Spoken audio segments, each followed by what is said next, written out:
धुक्याने एक छान गोष्ट शिकवली आहे. जीवनात रस्ता दिसत नसेल तर दूरचा पाहण्याचा प्रयत्न करणं व्यर्थ आहे.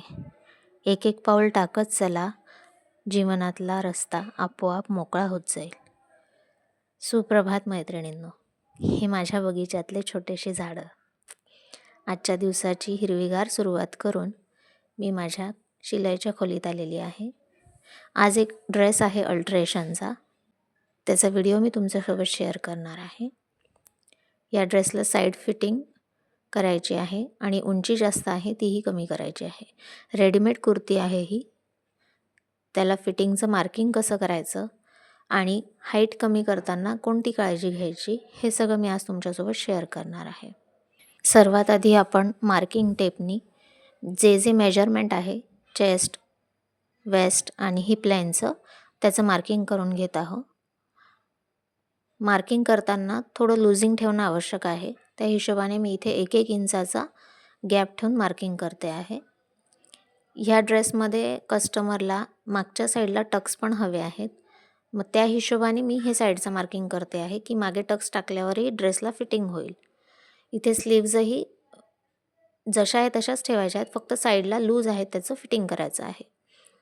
काही वेळेला स्लीव्ज पण कमी करण्यासाठी अल्ट्रेशन येतं, पण ह्या ड्रेसला स्लीव्ज जसे आहेत तसेच ठेवायचे आहे. याच्यामध्ये मी 6 इंच, 7 इंच आणि 7.5 इंच अशा पद्धतीने मार्किंग करून ते मार्किंग जॉईंट करून घेतलेलं आहे चेस्ट लाईनच्या मार्किंगला. दुसऱ्या बाहीचंही सेम तसंच केलेलं आहे. 6 इंच, या ठिकाणी 7 इंच आणि मुंढ्याच्या तिथे 7.5 इंचाची मार्किंग केलेली आहे. हे तिन्ही पॉईंट्स जोडून एक सरळ रेष मारलेली आहे. तीच रेष आपण खाली चेस्ट लाईनला जोडून घेतलेली आहे. दोन्ही साईडचं या प्रकारे मार्किंग करून झालेलं आहे. आता मागच्या बाजूला टक्स टाकायचे आहे. तर ते टक्स कसे टाकायचे ते मी तुम्हाला आता सांगते. ड्रेस पूर्णपणे व्यवस्थित सरळ एक लाईनीत करून घेतलेला आहे. शोल्डरपासून खाली 9 इंचावर मार्किंग केलेलं आहे आणि त्या 9 इंचावरून खाली 9.5 इंचावर मार्किंग केलेलं आहे. दुसऱ्या बाजूलाही सेम त्याच पद्धतीने केलेलं आहे. चेस्ट लाईनपासून 6.5 इंच अंतर मी सोडलेलं आहे. हे पाहू शकता तुम्ही, 6.5 इंचावर मार्क केलेलं आहे आणि शोल्डरपासून 9 इंच आणि खाली 9.5 इंचावर मार्किंग केलेलं आहे. म्हणजे टोटल आपला हा 9.5 इंच उंचीचा टक्स येईल. आता याला अर्ध्यामध्ये पॉईंट करून दोन्ही बाजूंनी अर्धा इंच मार्किंग करून अशा पद्धतीने टक्स ड्रॉ करून घेतलेला आहे. म्हणजे शिलाई मारताना आपल्याला फक्त त्या ड्रॉ केलेल्या लाईनवरच टिप मारायची आहे. आता उंची कमी करायची आहे, पण याला खाली काठ आहेत, त्यामुळे ते काठ आपल्याला वेगळे करून घ्यावे लागतील. कारण ड्रेसचा लूक त्या काठाने येतो छान आणि कस्टमरला ते हवेच आहेत. त्यामुळे काठ मोकळे करून दोन्ही बाजूचे मग आपण उंचीचे मार्किंग टाकणार आहोत.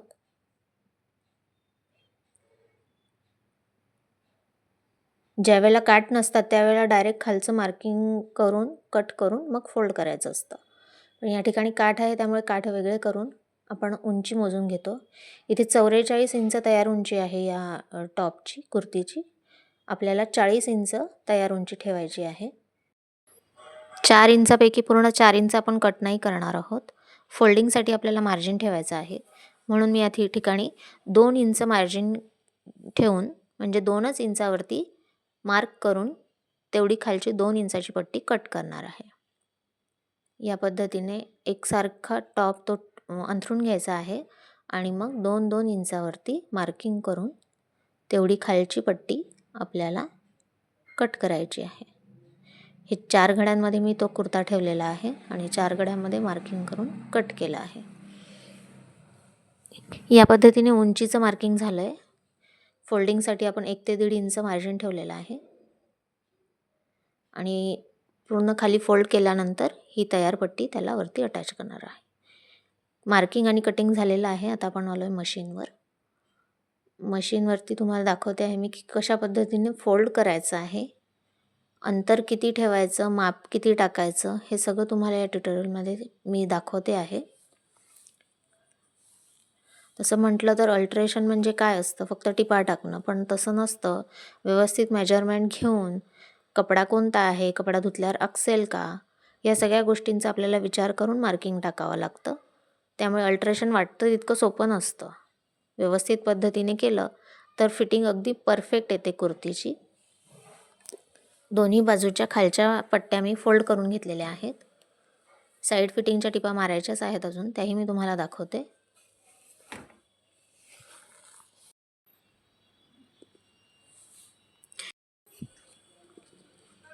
कपडा कॉटनचा आहे, त्यामुळे आपल्याला थोडं एक्स्ट्रा मार्जिन ठेवूनच याला टिपा माराव्या लागणार आहे. कारण धुतल्यावर कपडा अकसला तर फिटिंग चांगली होणार नाही ड्रेसची. आता हे मार्किंग केलेलं आहे साईड फिटिंग, त्याच्यावरती आपण स्टिच टाकत आहोत. बारीक शिलाईची टिप आहे ही आणि दोन्ही बाजूला 2 ते 3 टिप आपण टाकणार आहोत, जेणेकरून पुढे जाऊन ड्रेस आपल्याला लुझिंगसाठी मार्जिन असेल आणि टिपा असल्यावरती त्या कस्टमर त्यांच्या हिशोबाने उसवून घेतील. ही दुसरी टिप मी मारत आहे.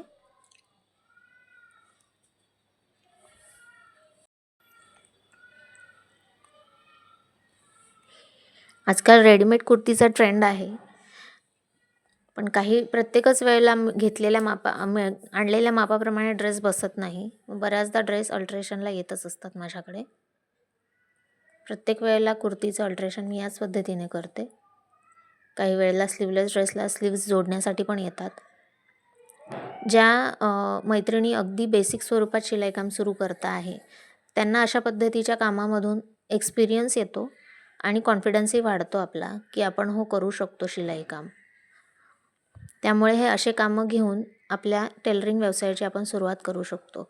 कारण मोठे टेलर लोकं किरकोळ कामं करून देत नाहीत. त्यामुळे आपल्यासारख्या घरगुती शिलाई काम करणाऱ्या मैत्रिणींकडे हे असे कामं येत असतात. त्यामुळे त्यांनी ते घ्यावे आणि करावे. यातून आपला आत्मविश्वास खूप वाढतो. कस्टमरची ओळख होते, आपल्या कामाची फिनिशिंग ते बघतात. त्याच्यातून आपल्याला अजूनही कस्टमर मिळतात. या ठिकाणी मी मागच्या टक्सची पण शिलाई मारून घेतलेली आहे. एका बाजूची खालची पट्टी मी लावून घेतलेली आहे. आता ही दुसऱ्या बाजूची तुम्हाला दाखवते कशी लावायची. दुसऱ्या बाजूची पट्टी ज्या ठिकाणी आपण फोल्ड केलेलं होतं तिथून पुन्हा ती लावायला सुरुवात करते.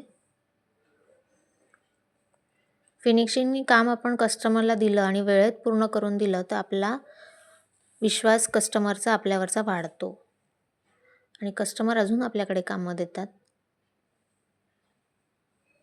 आपली फिनिशिंग चांगली असेल, आपण पैसे वाजवी घेतले तर नक्कीच आपले कस्टमर वाढण्यास मदत होते.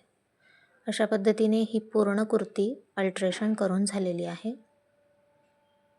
तुम्हाला माझा आजचा व्हिडिओ कसा वाटला हे नक्की कॉमेंटमध्ये सांगा.